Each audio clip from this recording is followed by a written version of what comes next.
Hi everyone, this is Diva from Blood Hunter, and you're listening to the Metal Pit podcast.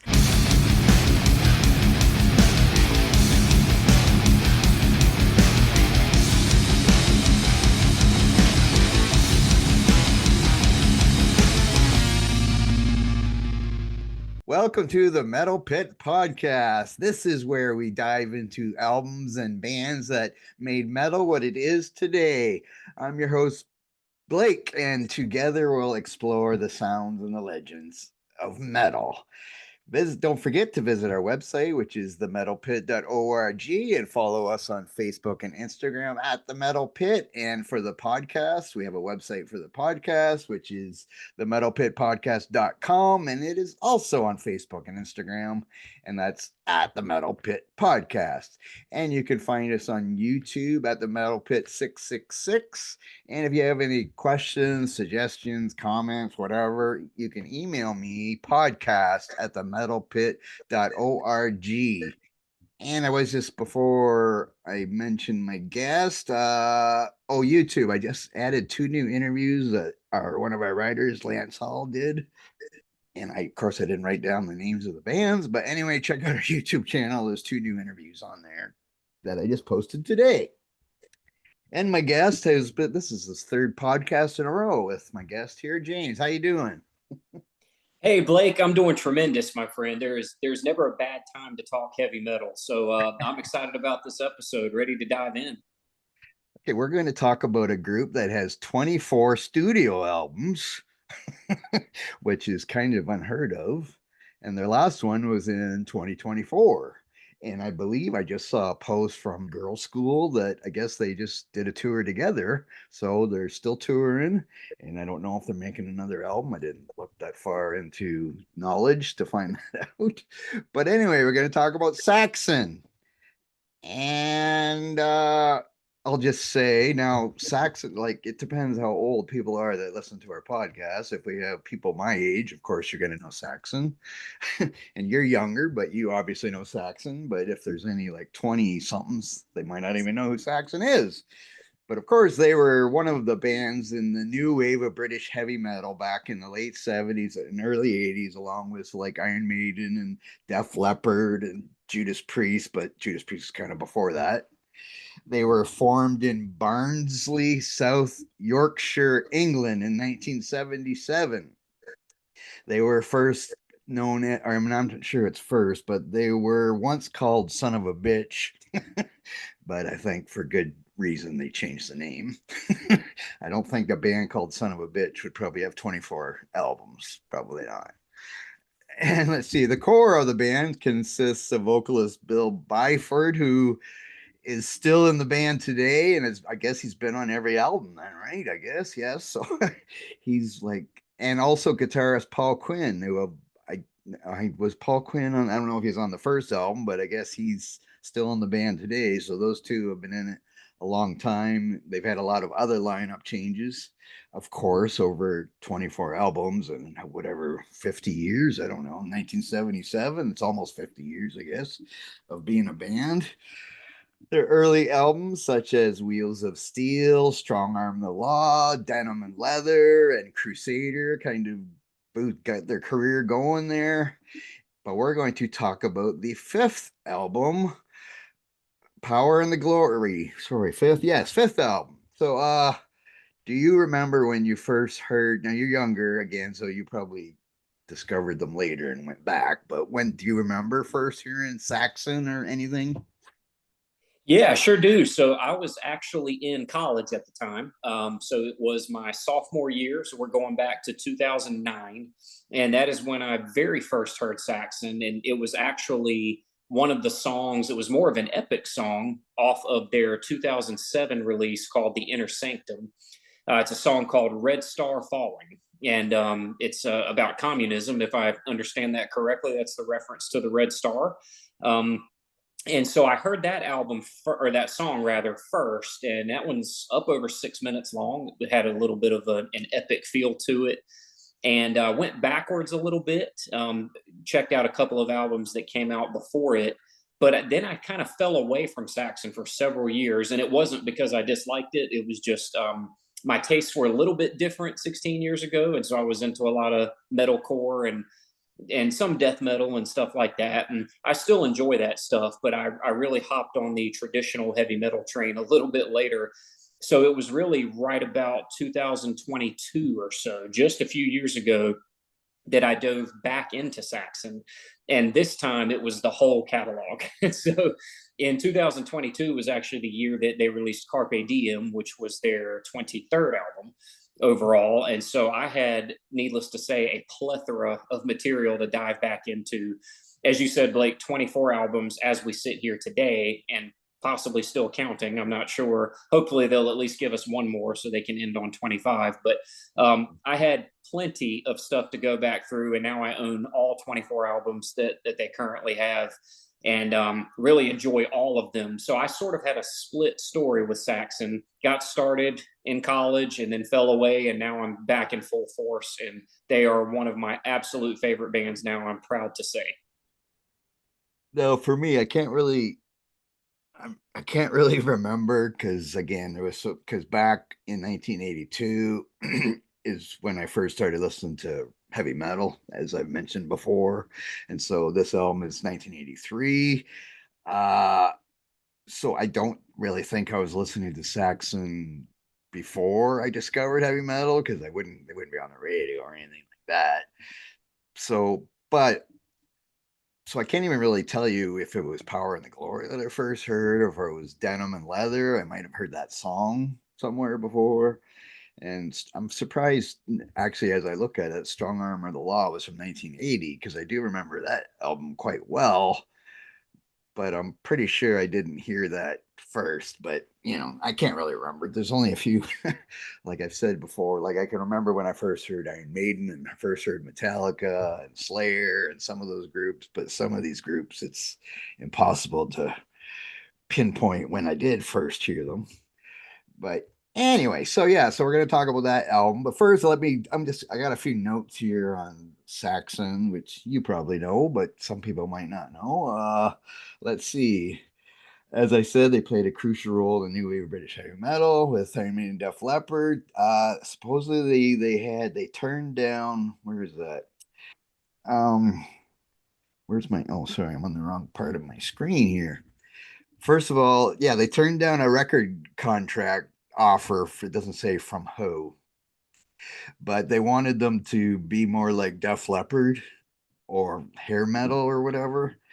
And it was a huge record deal. It says it was in the late 80s there to make a more commercial glam metal style, but they refused to do that and chose to stay to their heavier sound. I guess we would call them power metal, or maybe they were one of the first power metal bands, maybe, I guess we would say. I mean, they're new wave of British heavy metal, but some of the, especially this album, maybe that we're going to talk about, or at least the title track, is kind of maybe one of the first power metal songs. But let's see. And I mentioned they were called Son of a Bitch once. They were a major influence on lots of bands. Most notably, I think Lars Ulrich is always, of Metallica, is always saying that Saxon, he gave Saxon, Lars Ulrich was on the Conan O'Brien podcast once. I think this was probably over a year, maybe 2 years ago, but he mentioned Saxon, who I'm sure Conan, even though Conan likes some heavy music too, I think, from listening to his podcast, but he probably didn't know who Saxon was. So he was giving a shout out to Saxon there. And I guess they used to cover Motorcycle Man on their early live shows, but I don't think they put a Saxon song on their covers album that they did. But anyway, they were one of the first bands to tour, one of the first new wave of British heavy metal bands to tour the US, like with Iron Maiden and Def Leppard and Judas Priest. And let's see, of course, as I mentioned, Bill Byford is one of the longest serving frontmen. It's in metal, but I suppose in anything. Like, I guess Mick Jagger still runs Rolling Stones if they make any music. I don't know if they really make any music anymore. But even like Ian Gillan left Deep Purple and then came back. But and Ozzy, of course, left Sabbath and I guess is kind of back for whatever farewell again tour thing or show. But anyway, okay, Saxon, they also have their own beer. Wheels of Steel beer, I guess it's called.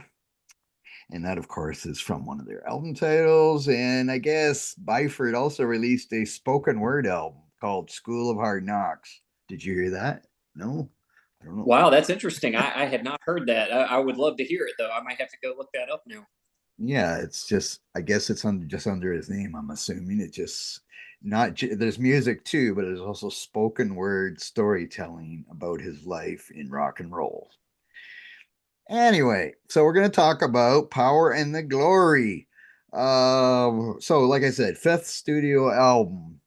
And this was a little, I guess this was supposedly more polished of a sound and more Americanized or whatever.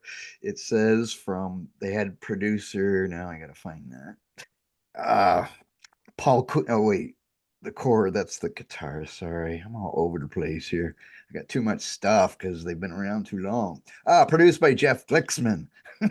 And it marked a move to more Americanized sound, I guess. And this is also the first album to feature drummer Nigel Glockler, and he brought a new level of precision to the band's rhythm section.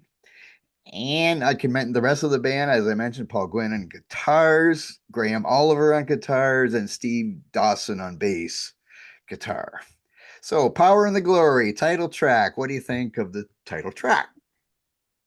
Yeah, so what a way to kick off the album, right? I mean, this is a nearly 6 minute track. So I don't know if you would want to call it an epic or not, because it doesn't exactly have some bombastic orchestral introduction or anything like that. It just has a hard charging heavy metal riff right from the jump, right out of the gate. Biff Byford comes in with those unmistakably identifiable vocals. I mean, when you hear Biff singing, you immediately know it's him. He's not someone who blends in with a crowd. And there's just a very cool melody here on this song. It's very up tempo in terms of the pace. The bass just comes in, the bass lines are pounding. And as you and I were talking about before recording started, I listened to the standard album in terms of the tracks, but it was the remastered version that was released in 2009. From what I was reading at the time the album came out in 83, which was before my time, but I read that the production caught a little bit of flack from people at the time, as far as it not sounding maybe as good as those previous few albums: Wheels of Steel, Strong Arm of the Law, Denim and Leather. So I don't know if that's true or not, because I couldn't hear it when it originally came out, but the 2009 remastered version does sound really, really good. That rhythm section with Dawson on bass and Glockler on drums really does a nice job holding it down. And just think, when Biff Byford sings that part of the lyrics, when he says "raise your glasses high," I mean, how can you not enjoy singing along, right? I mean, we talked about on the Twisted Sister episode about how sometimes some of these bands have some lyrics or some sounds that are a little cheesy, but I continue saying, who doesn't love a little bit of cheddar with their heavy metal? I certainly do. But just a fantastic guitar solo on this is something I'll probably harp on just about every track on here. But there's also just a good, healthy dose of straightforward rock and roll on this album, or on the song rather, even though it's an incredibly heavy track. So a great way to kick off the album, in my opinion. Now, I was on Wikipedia. So this album peaked at number 15 in the UK, and it only peaked at 155 in the United States. But of course, it's probably one of the first. They were probably just getting their name over in the United States. But you mentioned the production or whatever. Now, of course, I didn't listen to the 2009. Unless I put that one on my Spotify. I don't really remember. Like I have the album on my Spotify, but I don't know if I ever really listened to the difference or anything. But there's two. They have two on Wikipedia. Their Wikipedia page on this album. Some person said that it was sounded like it was recorded in a tin can, albeit a very, very large tin can. And it said it eliminated the big in your face and gritty sound heard on the band's past albums. But then you have another writer who's Martin Popov, actually from Canada, who I think I mentioned on the last podcast. But he says this is one of their best albums, and he praised the production and of the album. So I guess it's I don't know. So I guess we can say what we want, because two people don't agree, and they're both, I guess, well-known writers. So who knows? But anyway, yeah, I remember I was gonna say Now, for me, Saxon, I listened to this album a lot. I listened to Denim and Leather a lot. I listened to uh, Crusader a lot, but kind of after this one, where's my discography again? Oh, Crusader was the next one. Sorry, I listened to Crusader, and I do remember buying Innocence is No Excuse. But I think after that, I didn't listen to them. I probably would listen to an album once or twice, but I just never got into it as much. But there was so many bands out there that I was probably into more, which we're going to do our top 10 album 1983, and we'll kind of see how many great albums there was and how many of my favorite albums and bands throughout that year. So that's kind of why I probably kept going with some of those bands, but maybe with Saxon, I just didn't keep going. But it's awesome that they've been around for so long. But yes, Power and the Glory is one of the ones that I listen to the most. And yes, it was a great opening track, and I don't really have anything to add about that track. Now, it has been a while. I listened to this today, but it's been a while since I listened to this whole album. But the next track is Redline. And what do you think of this one? Yeah, that's and just to touch on what you said just a second ago, really quickly. I think you said it peaked at number 155 on the U.S. chart. From what I was reading, and it's funny, I read that same Wikipedia page that you referenced just last night to read about the tin can comparison when it comes to the production on it. That was pretty funny. But that same article did say that this is actually Saxon's first album to enter the Billboard 200 in the U.S. So that's interesting. Even though it's their fifth album, it was the first one to enter the U.S. charts. So I guess, like you said, sometimes it takes a little bit of time for stuff to catch on, especially in the pre-internet days when if when you're talking about other countries, it's material that they weren't able to just access with the click of a button at that time. So it's interesting to see how all those things develop. And the only thing I can really say is I'm not 100% sure what they're doing with the album art. The album cover is interesting to say the least, but just wanted to toss that in real quick. Yeah, so Redline, track number 2, a little bit shorter, just a little over 3.5 minutes. And this one starts off with a really strong, almost bluesy guitar intro. That's the impression I got when I listened to it anyway. And this song just has fun written all over it right from the jump. It's got a little bit of boogie to it, I like to say.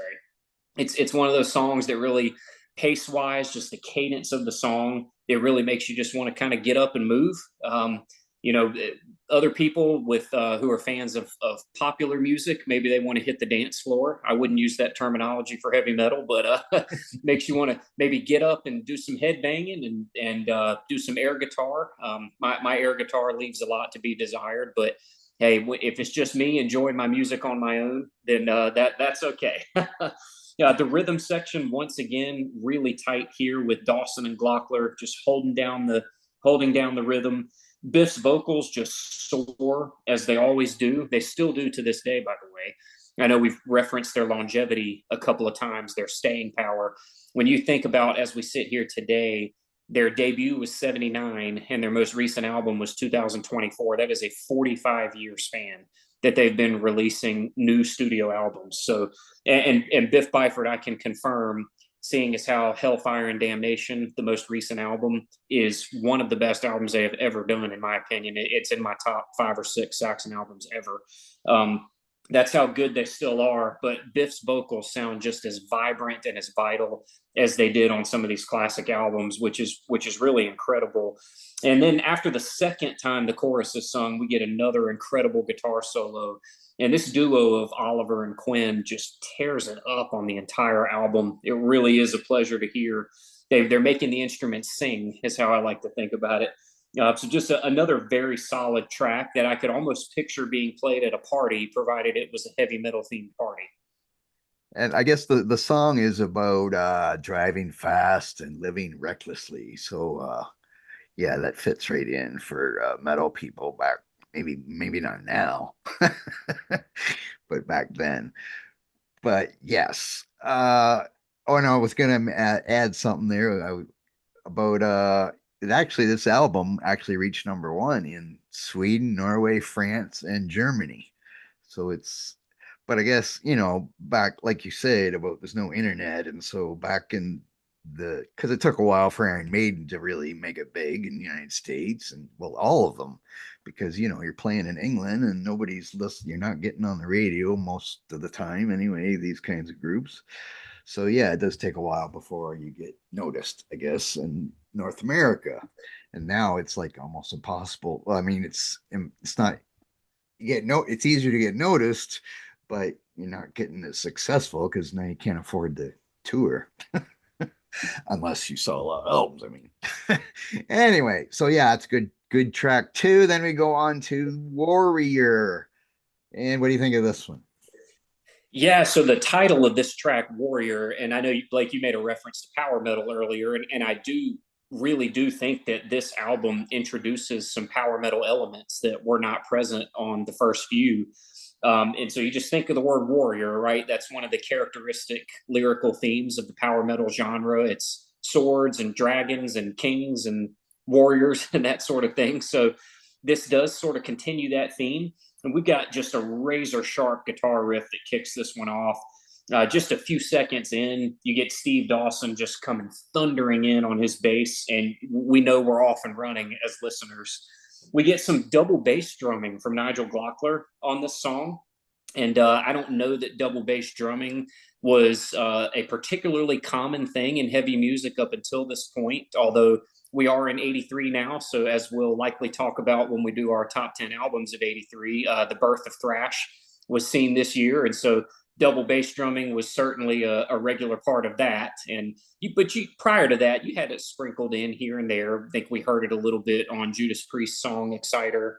Motorhead did a little bit on the title track for Ace of Spades, and so there was some fast drumming here and there, but I don't think it was necessarily something that characterized heavy music frequently up until this point. But Glockler really lets it loose on the drums, and Biff sounds a little bit more ferocious on this song. Now he always has his melodic, sort of operatic, kind of soaring quality to his vocals, but he does get a little bit grittier. There's a little bit of gravel in that voice, almost like maybe he took a glass of eggshells and gargled it a little bit before he went to record this one. So I think his voice is really good here.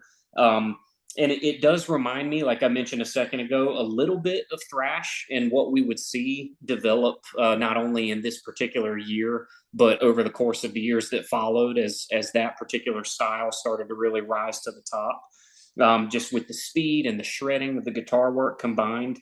And as the solo concludes here, I don't know if you got this impression, Blake, but it almost has a bit of a neoclassical type of feel to the song, which I thought that this would probably make Yngwie Malmsteen somewhat proud if he were someone who would admit something like that. I love Yngwie. I love his talent. I love his guitar playing. I have heard some of the comments about him being a little bit arrogant and difficult to work with. And I don't know if that's true. Of course, I don't know the man personally, but I do think he would be proud of the guitar work here, just based on some of the shredding and once again, these great lyrics resonate when Biff sings "Warrior came, warrior saw, warrior conquered." I mean, how can you not have a blast listening to that? So another great track. Yeah, a lot of the tracks, especially early on, maybe because I can't really comment on the last whatever 20 albums or whatever 18 albums because I didn't spend that much time listening to them. But yeah, they have a lot of sing-along songs for the crowd, especially Power and the Glory, like is in their top 10 songs they've played live ever, that song. And I'm sure this one too is high up there. Wait, oops, sorry, wrong. I got my set list thing here. Oh, what? This is Red Line? No, what song are we on? Warrior. No, they didn't play Warrior. this one. They only played this one like four times, I guess. Actually, live. And what then? But yeah, Red Line was 64 times. But anyway, but yes, it's and what there was something else I want to say about this song, Warrior. Oh yeah, I guess it has a little bit of Iron Maiden ish feel in it too, with the twin guitar harmonies. But they're like Judas Priest, Iron Maiden, Saxon. They're going to have some similarities because they're all from the same area and same kind of style of music. But anyway, yes, and yeah, they do have a lot of lyrics, like you said, about war or Denim and Leather is, I guess, a war about saying heavy metal, but then even Power and the Glory, of course, is about war. You got your like Manowar like lyrics, I guess, and probably Manowar is probably another one that was influenced by Saxon.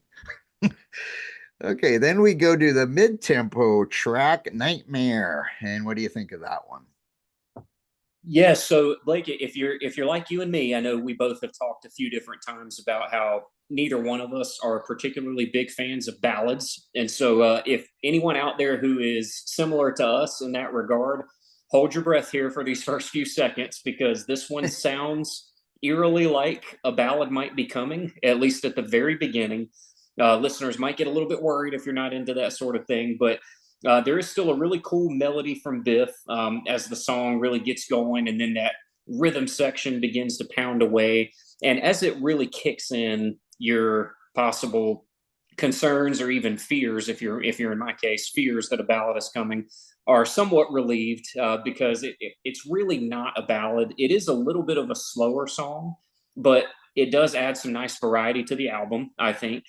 And even though it's hard to sort of rank the solos on this album because the guitar work is just impeccable all the way through, the solo in this particular song might just be the best one on the entire album, at least in my opinion. The guitar work is incredible. And it just shows how great this album is because this would not be one of my favorite songs on the album, but I can still thoroughly enjoy it at any time, especially what Biff does with his vocals as he comes in and it sort of creates a little bit of a bombastic atmosphere, but I don't mean that in a denigrating way. I think it's actually a good thing. And so, good song, not one of my favorites, but I think it's still well done, and it does add a little bit of variety to the sound. So I would still give it pretty high marks. Yes, and well, yeah, yeah, it's not a ballad. I mean, like you said, yeah, it starts off like a ballad, but it's we do get one of those later, I would say, because I did make a note of that later on side two there, or whatever you want to call it. Yeah, it's not the heaviest song, but it's still a good song, yes. And there's a lot of great guitar solos from Saxon, like this, but that was like the norm it seemed back then. All these bands like Maiden and Priest and whatever that came after, and like, well, everything that came in 1982, 83, and so on. Then I think that's was yeah. So this is an 8 song album, so that obviously was the end of side one if we're going back to the old days. And then they go off with This Town Rocks, which I suppose was made just to play live. So what do you think of this song, This Town Rocks? Yeah, I'm in total agreement with you on that one, Blake. I mean, this one has to take every listener back to when you were in high school, maybe early college, right? When you're certainly legal driving age and you're hopping in the car, and depending on what time period you're from, it could be 8 track, it could be cassette tape, could be CD, depending on where you're what time period we're talking about, but we are back to full-fledged, in-your-face, pure heavy metal with this song. Biff firmly puts the question forward at the very beginning. He says, "Does this town know how to rock?" And you really get the music just kicks in with that really killer guitar riff. We get more some of that fast double bass drumming there from Glockler on this song, and it kicks us right into full swing. The bass stands out once again on this one. I know I've harped on that a couple of times already, but it really assists the drums in holding down the tempo in the background. Much the same way I think of like a Malcolm Young in ACDC would stand at the back and just hold down that rhythm and be the solid backbone for the music while Angus was running around doing his antics on stage. So same sort of thing here. We get this rhythm section really holding it down. The chorus here, it's pretty simplistic, just kind of saying over and over, "This town rocks," but it's effective. I think we talked about that a little bit on the Twisted Sister episode as well. Sometimes less is more. You don't always need to force things. Sometimes you can just do a simple fist pumping chorus, and it can be incredibly effective. But just picture those younger days where you're out cruising around with your friends and don't have a whole lot of cares in the world, and just letting this song blast and talking about how this town rocks. And so, as Biff proudly proclaims that statement, just as a listener and as a huge fan, even though I live in a small town, I just have to admit, full disclosure, I picture that Mr. Byford is talking about my town as he sings these lyrics. This town rocks. And the pace for this one takes on a little bit of a Motorhead feel in some ways, at least to my ears. We get another killer solo here that just blazes forth. It's difficult for me to say whether it's this track or the title track that would be my favorite on the album. That could probably flip flop depending on the day, but this one is just a great way to kick off the second half of the album. Absolutely. Yeah, it's a great way to start off a side of an album if you're going back to the vinyl days or cassette days. Uh, and like I don't like in yeah, there's not much. It's a pretty basic song, or it's not very complex, of course. Like you said about the chorus, how they just keep saying this town knows how to rock. But in the song, he's saying he mentions a few towns, I guess you want to call them towns. But he says, I've walked the streets of London, I've been to Tokyo, I've seen the Colosseum, and I've grasped the Berlin Wall. And he's heard the bands of Scotland, he's seen the Alpine snow, I've crossed the Mississippi, and I've touched the Alamo. But it's just kind of funny. There's like, so that's like those two are in the States, right? And then I'm not sure where the Alpine snow is, where that is. I don't see Canada in there, but that's all right. It's kind of reminiscent of one of their other songs, which I can't remember the name of it, but it's, I don't know, maybe, I don't think it's in the band's Played On song, but I just can't remember what it is now, but where they say about playing metal or hard rock or whatever. I just can't. Maybe this song title will come to me once I find it, and I'll say what that was. But anyway, yeah, it's a great side, a great way to start side two. Then now, is this song about aliens or about stars? I'm not really sure. But anyway, Watching the Sky. What do you think of this one? Yeah, that's a great question, Blake. I was wondering that to myself as well. What exactly are we referencing here if we're watching the sky? Hopefully it's not a group of us looking crazy with our tinfoil hats out in the front yard. But yeah, this one's a little bit shorter as well. A little bit more of a melodic guitar intro to this song. And although the rhythm guitar, it does come in nice and heavy to complement it. So it doesn't stay super soft. And this is another one to me that has more of a straightforward rock and roll sound to it, as much as it is a heavy metal song. For me now, this one, the chorus definitely has a more commercial sound to it, if I'm being honest. It is very melodic. And if I had to pick a track on this album that I would say largely sounds closest to what we might conceptualize as the glam slash hair metal type of sound, I would say this is probably the one. Obviously we talked about that a little bit with Nightmare being a little bit more of a ballad sounding song, at least at the beginning, and having a little bit more melody. And it's a song that you could maybe a little more easily picture being played on pop radio or something like that. It's a song that's not so offensive in terms of the aggression to the average listener. So, but yeah, it's a good song. And having said that about the whole glam reference, it's not to say that this is a glam song. It's just simply that the sound here tends to remind me the most of that type of style, or what we would lump into the more hair metal style, I guess you would say. But the guitar solo, when that kicks in, the music gets really heavy. I mean, it's some of the heaviest music on the album that's playing in the background while the solo is going on. So there's a little bit of a Jekyll and Hyde feel to this track as far as I'm concerned. But I guess I would say overall, the feel leans a little bit more commercial here. And it was after this album, as you mentioned already, Crusader was the album that came out after this the very next year in '84. And that album, I think, and especially on into Innocence Is No Excuse, you start to hear Saxon do a little bit more of a commercial sound.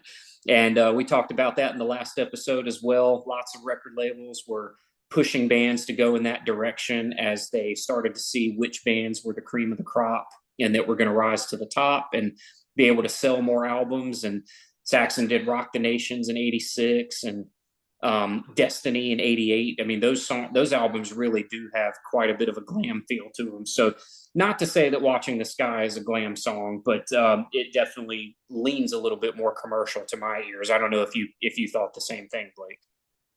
Uh, well, I didn't mind the song. I don't know. Yeah, I guess it is a little bit hinting or yeah, leaning towards that way, but I still do remember liking that song a lot. And I don't know, I don't know if it's about aliens. It could be about nuclear war or impending disaster, but I'm not really sure exactly. But anyway, but yes, that was another good track. Now, unfortunately, we get to my least favorite track, Midas Touch. Even though it sounds like it would be a good song, the title, Midas Touch. But I guess this is a ballad, I think I would say. So what do you think of this one? Yeah, that's a great point. Same for me. I mean, I know we've talked about it before, and I think I've heard you mention it in some other episodes that I've listened to as well. Sometimes we can just look at the track listing and we start to form opinions, or not really opinions, I guess, yet, but impressions, I should say, about what we think the songs are going to sound like just based on the title. And so you do see this title, Midas Touch, and you think about King Midas and that whole story about everything he touched turned to gold. And as far as I'm concerned, 99% of what Saxon has touched has turned to gold. So perhaps a nice precursor to the incredible catalog that we have available to us now, all these years later. But we do have a nice gritty guitar riff in this one. And I'm with you. It definitely takes on more of that softer feel for the most part, but I still did enjoy the riff quite a bit. I would say I like this song better than both Nightmare and Watching the Sky, but it would still fall in those bottom three songs, I guess, if we were ranking the songs on the album as far as our favorites go. But it takes no prisoners, I guess, as far as these things go. Things do calm down a little bit as Biff's vocals come in. It gets a little bit softer, and it makes for a softer sound, at least during the verses. But I do notice that it gets a little bit heavier during the chorus, which is nice. So we have, again, a pretty good way of deftly balancing melody and heaviness here, although it never gets particularly heavy like we talked about. But for the solo in this one, I think the solo, not only is it very well done, but it's a bit more emotional and whimsical, I would say, as it carries on. But as the solo continues, it just continues to get heavier and heavier, and it shreds more and more. So it's almost like one of those progressive solos, right? It starts a little softer, and you feel like reflecting on life, and then as the solo continues, the music behind it just gets heavier and heavier, and you're thinking, man, this is turning into a face melter here. This is pretty cool. And so, and how many metalheads? Let's be honest. How many of us wouldn't love feeling like the one who has the Midas touch? Right? We could go out there, everything we touch turns to gold. Maybe as we're cruising around this town that rocks. Right, to tie it back. Great track. Now, according to Setlist website that says how many times they played songs live, they've never played this one live, according to it. Which is, I don't know what that says. Yeah, I don't know if you talk to Bill there, the singer, and they've made 24 albums, but you said, how come he never played Midas Touch? I'm wondering if he would even remember. What album is that on again? I don't know, like, because he's not getting any younger, that's for sure. And Yeah, so, he's yeah, they never played Biff's it in live, his 70s. so I'm not sure why they didn't do that. But anyway, and then we close out with, like, I don't know, I guess this is almost a 7 minute track with The Eagle Has Landed. And you'd almost think this sounds like an album title. They didn't call another album this, did they? But anyway, The Eagle Has Landed. What do you think of the closing track? Yeah, so this one, if I thought the opening track could have been considered an epic, even though it's heavy and it's not necessarily structured in a bunch of different ways all the way through. By contrast, this closing song, "The Eagle Has Landed," I think this one fits the epic label perfectly. As you said, it's just under 7 minutes long, so it's a nice long track to close the album, and we get almost like a futuristic sound effect that kicks this one off as it gets started. And We have a very slow, deliberate pace at the beginning of the song as the drums come in, and they're kind of plodding along, almost in a more doomy type of way, almost a sludge type of way, if you will. And the guitars kind of put the listener in a bit of a trance while it continues on. And the thing that popped into my head as I was listening to it, especially in the first couple of minutes of the song, is that this sound is almost reminiscent of a psychedelic rock type of sound to it, which is interesting. It's an interesting change of pace for Saxon, and it's something that sounds like, hey, they could play that on the radio, and casual listeners wouldn't necessarily mind. But after the first couple of minutes, the drums pick up the pace a little bit, and then you get that heavy mid-paced riff that's just a killer riff that comes in. So we get really a nice build up in those first couple of minutes to what would ultimately be the crux, or the meat of the song. And it does get a little bit slower again as Biff starts to sing, but you get the feeling as the listener that the song is continuing to build to something great. And this song does just that. And I know these are two totally different songs, but as I was listening, I almost liken it in terms of the song structure to a song like One by Metallica, right? Where the first half of the song it's definitely softer, but it still has this quality about it that you're eager as the listener to continue to see where the song is going to take you. And of course, for Metallica's One, the back half of that song is absolutely ferocious. So different type of style here, but I think the same thing is true in terms of the structure. It continues to build, it engages your attention as the listener, and you just feel like it's getting ready to explode into something special. And it does just that, in my opinion, as the song goes on. We get another great solo with that heavy rhythm section backing it up. The song, like we said, truly does have an epic feel to it. And in my opinion, it's got a little bit of everything. It's got heaviness, it's got some of the soft, introspective sound to it, it's got the great guitar work. It really does have a little bit of everything. In my opinion, just a fantastic way to close the album. Yes, and I would also agree that there's some doominess in that one too. Like you said, I know that's not really a thing we talk about with Saxon necessarily, but of course, and the song is about, I don't know, space travel, military thing again. I'm not really sure, but anyway, yeah, it's a great closing track, but it would have been a great album title. Absolutely. They might have, maybe they had a live album called that. I don't know, because it seems like that would be a good album title. And that song they played the second most from this album whenever they played live. This was from this album, I mean, but like I think Power and the Glory was like 9 out of 10 songs that they've played. So I don't know what spot this is in there, but this is the second most that they played from this album anyway. So that's the album. I was just gonna before we no, I guess we can rate it first. What would you rate this album out of 10? Yeah, so this album for me, it is in my top five Saxon albums. So it's really good. I am going to go with a 9 for this one, and only because there are a couple of moments on the album that just aren't necessarily my favorite Saxon moments, and that would be the track "Nightmare" and the other track would be "Watching the Sky." Certainly not dumping on those songs. They're very good songs, and even some of my least favorite Saxon songs are still better than a large majority of the material that's out there because this band truly is great. So I'd have to dock it just a little bit for those songs, not to say that they're bad. But yeah, I'm going to have to go with a 9 on this one because of that.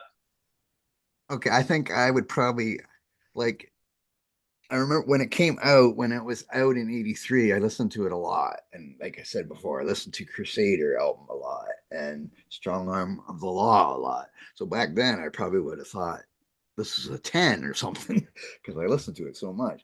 But since it's been so long, so I guess from today, I'm going to give it like an 8.5, I guess, because I still think Strong Arm of the Law is one I like the best with Heavy Metal Thunder on it. Dallas 1 p.m., which is kind of different. They're talking about the assassination of the president when they're from England. But anyway, now have you ever seen them live? I have unfortunately never gotten a chance to see Saxon live. And you mentioned it earlier, Blake. In this day and age with the internet, bands are not making money off of physical album sales much anymore. I mean, there are some people, if you go to YouTube, there are vinyl collectors that have channels. And so vinyl records seem to be coming back, but it's more of a collectible type of thing and a hobby for some folks. But nowadays, the way bands make the majority of their money, of course, is by live shows, Mm-hmm. ticket sales and selling merchandise at the shows. But if you're coming overseas, from what I hear, it can get quite expensive by the time everybody is done taking their cut, whether it's the promoter or the venue or, those who are printing the designs for t-shirts. And so by the time you cut into all that, and bands have to get their passports and all these different things to go overseas, it is quite a production to try and tour. And when that is your main source of income, sometimes bands have to make difficult decisions about where they can and can't play. And I have not looked at Saxon's touring schedule, so I'm not suggesting necessarily that they've just said, "Oh, it's too expensive to go play in America." I'm sure they have played here a number of times, but I don't know how many more times we'll see Saxon over this way, especially given, Biff, I think, is in his early 70s now. So I'm not sure how many more opportunities I'll have, but if they do Mm-hmm. come out this way anytime in the next couple of years, hopefully before they decide to hang it up, I'll be able to get there, because at this point, it is absolutely a bucket list thing for me. No, I actually seen them once, but that's when I was in Spain because they played at I can't remember the name of the festival, but they have a festival in Spain, heavy metal, hard rock, or whatever. And so I saw Saxon there, but I can't really remember. This was like 7 years ago, I think now, but I can't really remember much about it because there's so many bands there. So of course, it's hard to stand out, whatever. But I do remember seeing them there because that's the only time I've ever seen them. I don't know if they've ever like because it is hard, like you just said, and I said before, for these, unless you're Metallica or Black Sabbath or whatever, you can't really afford to come over and play if you're only going to be playing to 1,000, 2,000 people or whatever. And even though Saxon has been around so long, they never made it as big as those. Like they never made it as big as Maiden and Priest, even though they're still going, which is great. But they just were always had a lot of fans, just not enough fans, I guess, that would really blow them over the top or whatever. So anyway, yeah. So I've seen them once live. So, but again, I can't really comment much about it because it was like a blur. Okay. So, and yeah, I don't know if they're going to tour the United States again. I know even like Halloween, another group, power metal group from Europe, they did come to North America last year or 2 years ago, I think it was, but I know they don't come very often. And I've never seen them, even though they were one of my favorite bands too. But it's just, yeah, it just costs too much money these days now, especially with tariffs. Okay, we're gonna do our top 10 albums of 1983. Now, I've probably did this before on some other podcasts. I can't because let's see, well, I'll maybe say it after I do my top 10. I'll do my top 10 first, I guess. So I probably did this before, but these could be in a different order than I did them that time because I'm just looking at the albums going, okay, I'll put this one, this one, this one, whatever. So who knows if somebody wants to remind me because well, wait, I'll wait till okay, I have some honorable mentions because there's so many in 1983. I mean, I'm looking through the list going, wow, there's so many. How am I going to do this? So one of them would be the one we just did. It's not on my top 10 list, but this album, Saxon. And we had, let's see, Canadian thrash band Exciter had their first album, Heavy Metal Maniac, that year. Female metal band Rock Goddess released two albums that year that I really liked, Hell Hath No Fury and the self-titled debut, as they had two albums out in the same year. And let's see, Ozzy had Bark at the Moon back then, which I liked then. And Twisted Sister, Can't Stop Rock and Roll, was also 1983, and we probably talked about that in the last podcast. So now the 10 that I do have here. Number 10, I got Merciful Fate and their album Melissa, which I guess is their debut album. Yes. And my number 9, I have Crocus with Headhunter. And I don't know, people probably surprised, why do I have Crocus above Ozzy or above whatever. But I just love that album, that Crocus album. It's definitely the only Crocus album that I listen to regularly. Once in a while, I mean. Number 8, I got another Canadian band, and this is, I guess people might call them hair metal, but Helix with their album No Rest for the Wicked. I grew up on listening to Helix, and I've seen them play a few times, so they made it on here as number 8. My number 7 is another Canadian band, and that's Anvil with Forged in Fire, their third album, as I love my old Anvil. Number 6, I got Slayer's first album, Show No Mercy.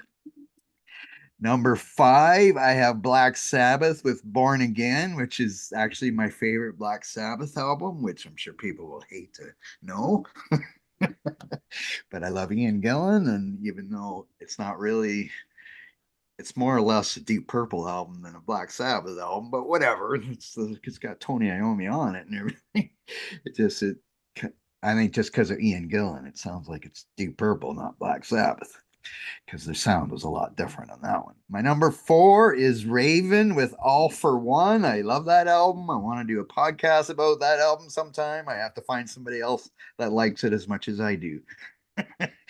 My number 3 is Iron Maiden's Peace of Mind. My number 2 is the first, well, I'm calling it the first thrash metal album ever, and that is Metallica's Kill 'Em All. And my number 1 is Dio with Holy Diver. And there we go.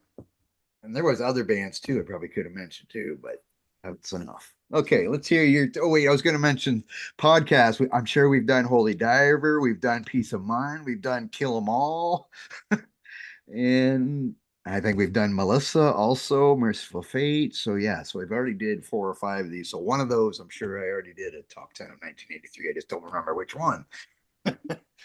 So anyway, okay, let's hear your top 10 of 1983.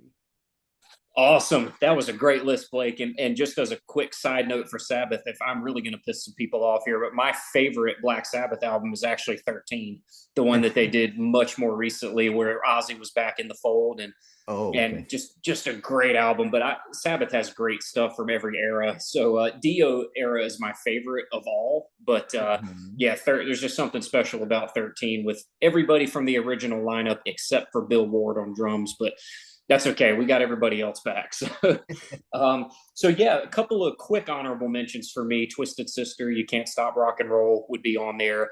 Headhunter by Crocus, I had that one as well. Crocus is a big favorite of mine. But I lean more toward the modern stuff.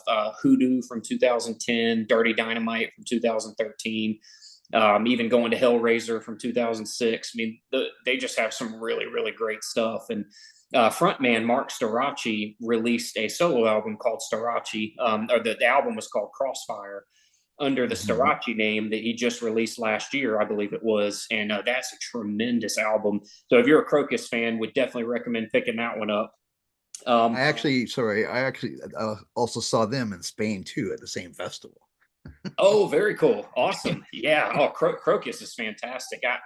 Some people call them an AC/DC wannabe. I don't agree with that at all. I love Crocus. And well, I think the song Long Stick Goes Boom is the only one that I really think sounds like AC/DC. And yeah, there you go. It comes on my phone and go, oh, here's AC/DC. Oh, wait, this is an AC/DC. Oh. Yeah. Anyway. And AC/DC is my favorite rock and roll band of all time. So there's no problems with sounding like them. I think Storace has a little bit of Bon Scott in his voice, which is really cool.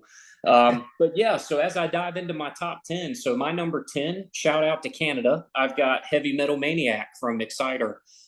Just an incredible album, and the fact that they could have a drummer who doubles as vocalist is unbelievable to me, especially when you consider that they're playing speed metal. I mean, I don't know how.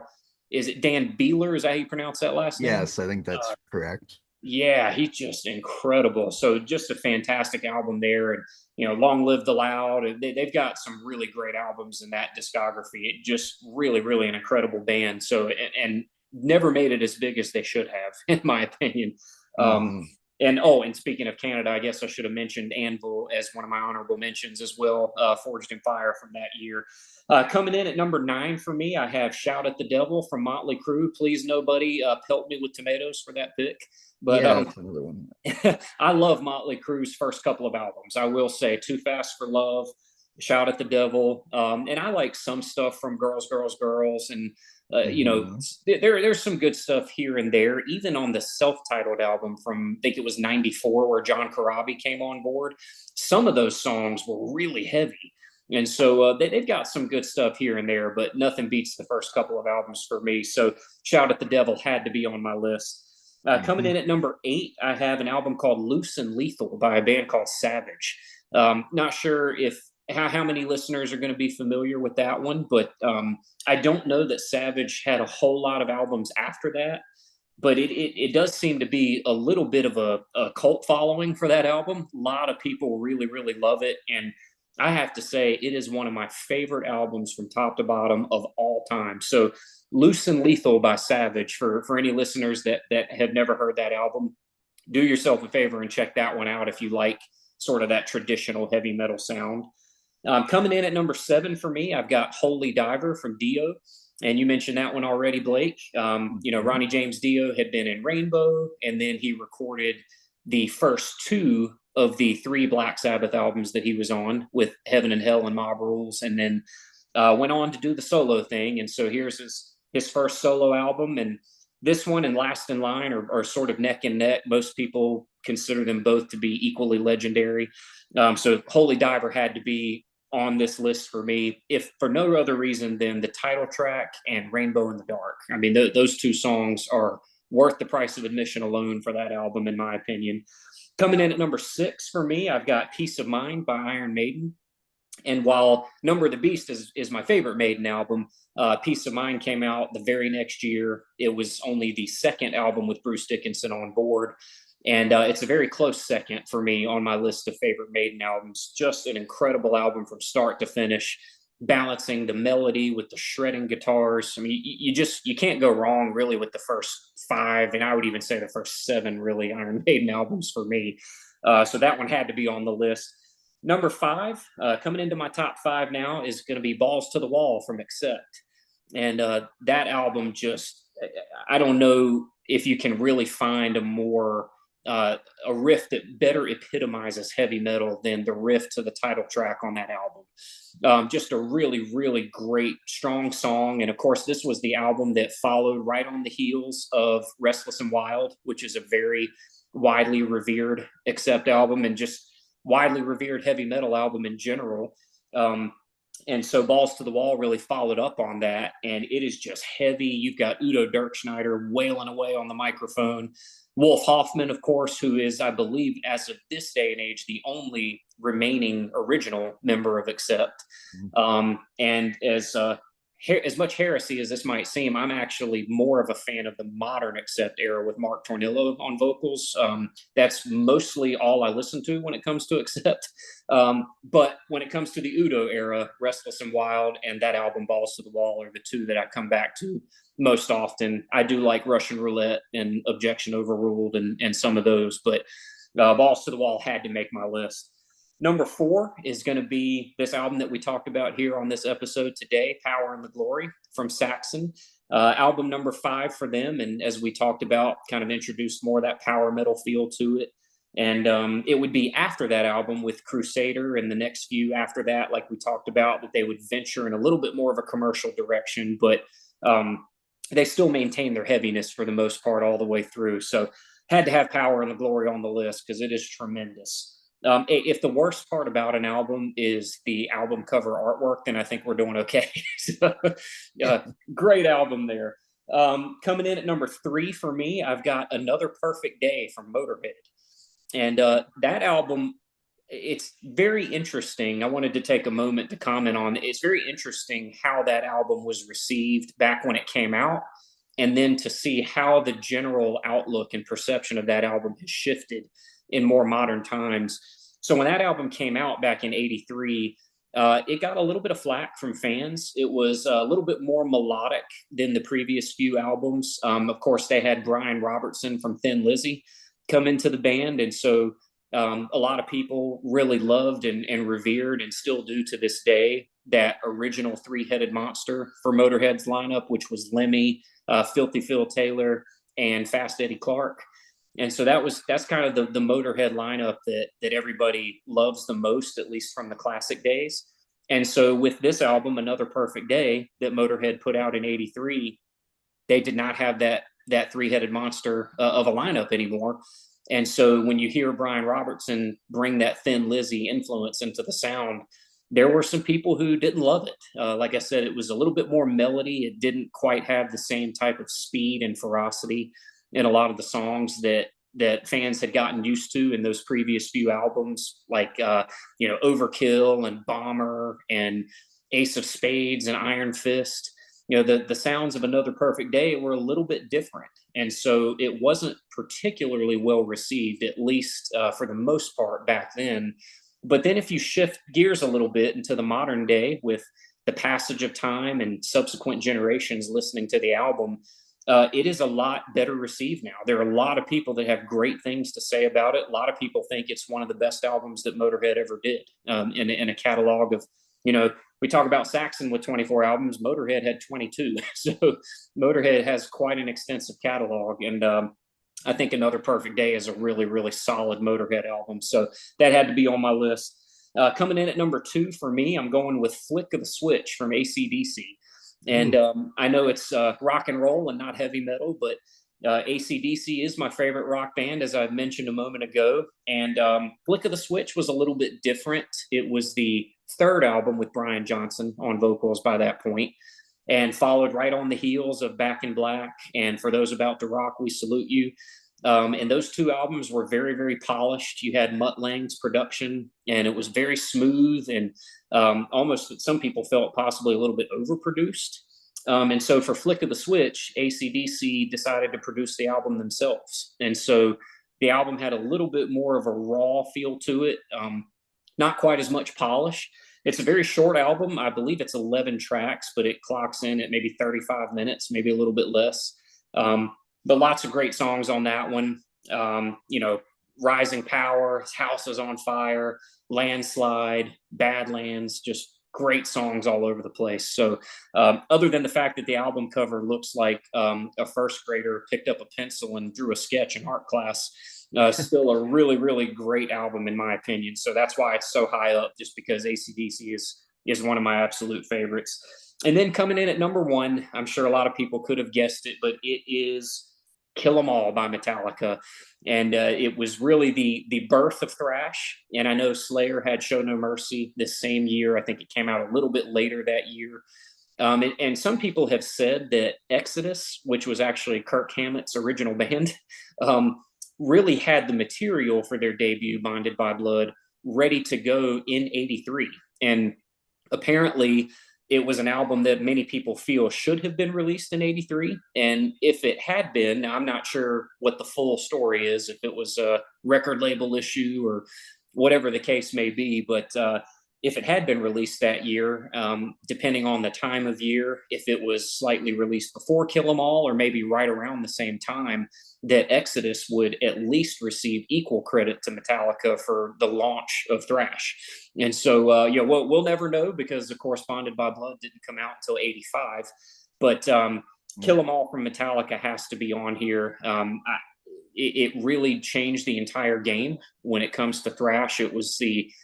Thrash is that genre that blended the ferocity of heavy metal with the speed of punk, and it combined the two and put it into a blender and gave us a really, really ferocious sound. And right from the first notes, as the guitar fades in on that song Hit the Lights, and all the way through to the absolute bruising album closer, Metal Militia, Kill 'Em All is a masterpiece from start to finish. And just to think these guys were in their late teens, maybe early 20s at the time the album came out. But it is a game changer of an album, and so that had to take my top spot. So that's my top 10 from 1983. But again, like you said, I know Merciful Fate had Melissa that year. There were several that we could mention, but just didn't quite have enough room for them all. Yes, and Balls to the Wall could have been on my list too. And I do like Motorhead, but I probably just like other albums more than that one that year. And yeah, I'm a more of a Bon Scott AC/DC, but I didn't mind back then Flick of the Switch and those albums. But Yeah. So, okay. So the eagle has landed, so we have to end our podcast. So, thanks, James, for joining me again on the episode. Awesome. Yeah. Thanks, Blake. I appreciate you having me. This was an absolute blast. And yes, that's a wrap for this episode. Thanks everybody for tuning in, and please rate, review, and subscribe wherever you listen to our podcast, or if it's on YouTube, you listen to it there. Please follow us there too. And if you have any album suggestions, feel free to let me know. Podcast at themetalpit.org if you want to email me suggestion, or maybe you want to be a guest on a podcast like James did 3 episodes ago. And yeah, don't forget, check out our website, themetalpit.org. So until next time, keep it heavy.